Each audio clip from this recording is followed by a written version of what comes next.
Ciao friends, it's Liz from SimpleItalianCooking.com. Thank you so much for watching this video today. Got a great recipe and it's really easy and it's loaded with flavor, and guess what? It's pretty healthy and it's meatless. This recipe is called eggplant and mushroom lasagna bake. So guess what it involves? It involves eggplant and it involves some mushrooms. Let's go ahead and get started. The first thing we're going to do is we need to heat the oven, set it to the broil option because we're going to broil these eggplants, okay? So that's the first thing we're gonna do. Okay, so while your oven is getting up to broil, that is a great opportunity to prep all your ingredients. So let's start with the eggplant. So what you're gonna need is you're going to need a baking pan like this or a cookie sheet. And we want to put just a little bit of just a drop of olive oil on it, because when we broil the eggplant, you need to have kind of a non-stick surface, and you can't use parchment paper at such a high temperature. So the next best thing, in my opinion, is to just do a little bit of olive oil. Once we have it oiled, we want to peel and slice the eggplant about into 1/4 inch slices, okay?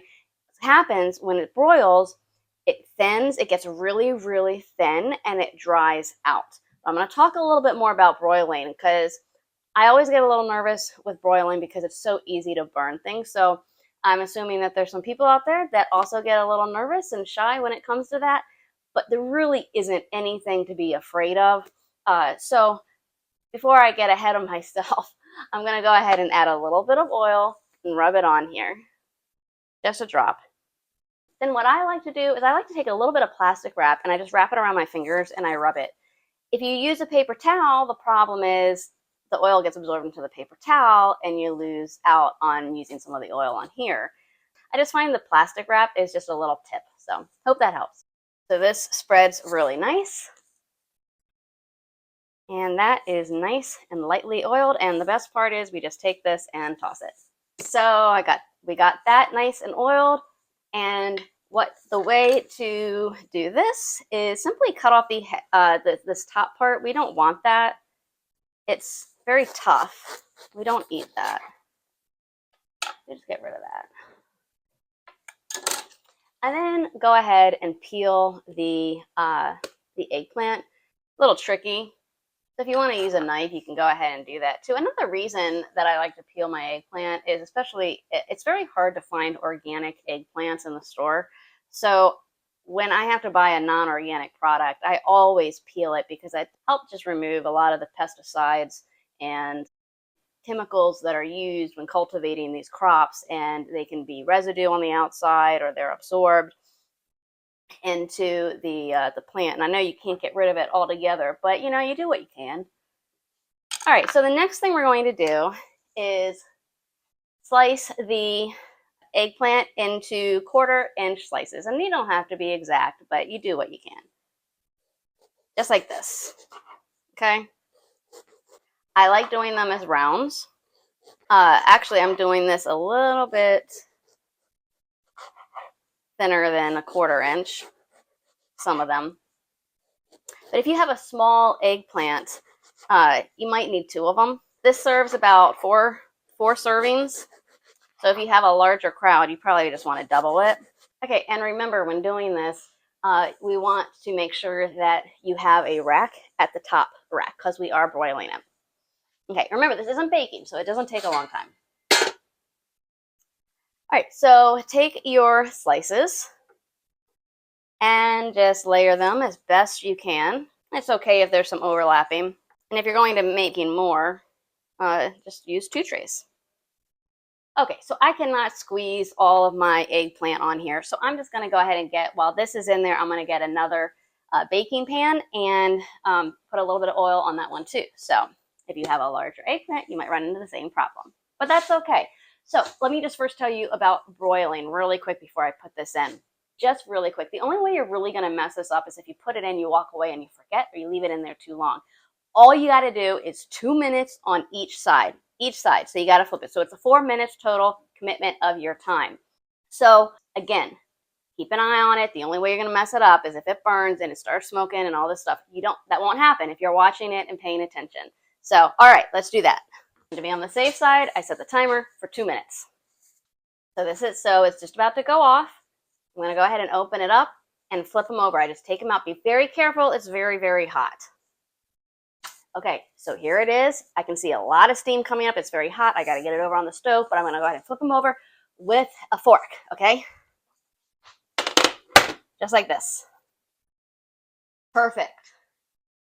Okay, so the next step that we're going to be doing while that's broiling is, and remember we have the timer set so that we don't forget, get a large frying pan or saute pan, and we're going to chop up the onions. We have 2 onions and 2 boxes of mushrooms, and we're going to go ahead and chop everything up. You don't slice the mushrooms. We're just going to go ahead and chop everything and try and chop everything to the same size. So at this point, we want to go ahead and make sure to lower the oven to 375.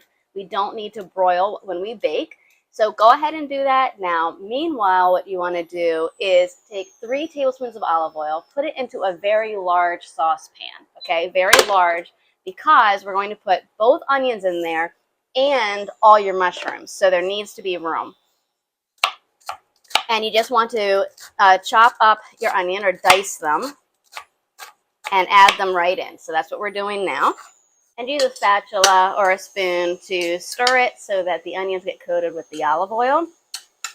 And for the mushrooms, all you got to do is cut off the end of the stem, the real tough part. Don't worry about that. And then we can use everything, okay? So don't be shy. You don't have to remove and throw out the stems. And just like the onions, we want to go ahead and dice them and try and make them about the same size as the onions. And this is going to be our onion and mushroom mixture, which we will soon add the herbs. And we'll get to that in just a second. Okay, so at this point, we have the onions and the mushrooms all chopped up and added in. We want to go ahead and give it a good stir. And you can increase the heat if you currently have it on low or low medium. What we want to do, not to high, but we want to go ahead and make sure that those mushrooms really start releasing the liquid, and we want to get the onions also to really get translucent. I'm going to turn mine up a little bit. Keep a careful eye on it. When you see the liquid really coming out and the mixture's getting really wet, like it is right now, we want to go ahead and take the opportunity and add in our herbs and our garlic. So let's do that next. So we want 2 tablespoons of dried basil. And give that a mix. And we're going to do the same quantity with the dried parsley. 2 tablespoons. Mix that in. And next we want 2 teaspoons of dried oregano. And we want to add in 3 chopped garlic cloves. Add that in. Mix that in well, because we really want that garlic to be intermingled with all the other flavors as they cook down. And it smells delicious already. A lot of flavor in this dish. And when you have it with the eggplant and the cheese and the tomatoes, wow. So the problem if you take it out prematurely before the liquid is gone, your bake is going to get so watery. We don't want that. Just let that liquid evaporate. An easy way to tell how much liquid is left is just take your spatula or a fork and push it down a little bit, and you can see it release. So there's still a bit in here. Okay, now we can really tell that this is ready to be turned off because it's beginning to sizzle on the bottom. We don't want it to overcook. So next what you want to do is make sure you have some drained diced tomatoes. So real quick, I just want to show you the 2 different baking dishes that I have that I could use. One, I think this is an 8x8. So this is not a big, a big 13x9. And I have another one here that's about the same size, just a little bit longer. Okay, so I just want to let you know that that's what we're using. So now we put everything together. You do not need to grease the bottom of the baking dish. And simply take the eggplant and create a layer on the bottom. Okay, so I have it layered on the bottom like this. It's not, there's some empty spaces and that's okay. So we do want somewhat of a base on the bottom. And then what we're going to do is we're just going to add the a little bit of the onion mixture and just spread it around. Next, what you're going to do is just a little bit of the cheese, a quarter cup of cheese. And we're really going to use most of the cheese on the top layer. So just sprinkle a little bit amount because we do want that flavor of the cheese throughout. And then once you have that, we're going to go ahead and layer some of the tomatoes. All right, so now we have it. And we repeat. We go ahead and add in another layer of the eggplant and repeat the process. Another layer of eggplant. Keep in mind the last layer is we want to have the eggplant on top. A little drizzle of cheese. A little sprinkling of cheese. Now, depending on the pan size that you're using, you may have more or less layers. Keep in mind this will not slice like in firm slices, so don't worry about being neat. And the extra liquid that comes from this bake we'll actually use as a sauce. And take the remaining cheese and sprinkle it on top. And then we're going to cover it and bake it in the oven at 375. So one thing I do recommend, because we don't know how much liquid will actually come out from this, and if your pan is really full, then I would just recommend placing it on a pizza pan or a baking dish or some baking pan, just to catch any in case if it boils over and comes out. So now we're going to put this in the oven at 375 for an hour. All right, our eggplant and mushroom bake is now ready to be eaten. It took about 60 minutes in the oven. I did let it cool so I can handle it. So this is what it looks like.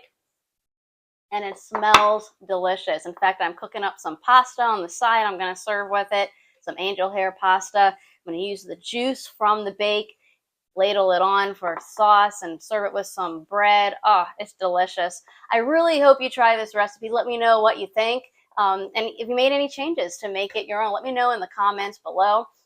Please give us a like if you enjoyed this video, and make sure to subscribe so that you can get notified when we send out more videos about recipes and other information related to Italian food. Well, thanks so much for watching. Grazie e ciao.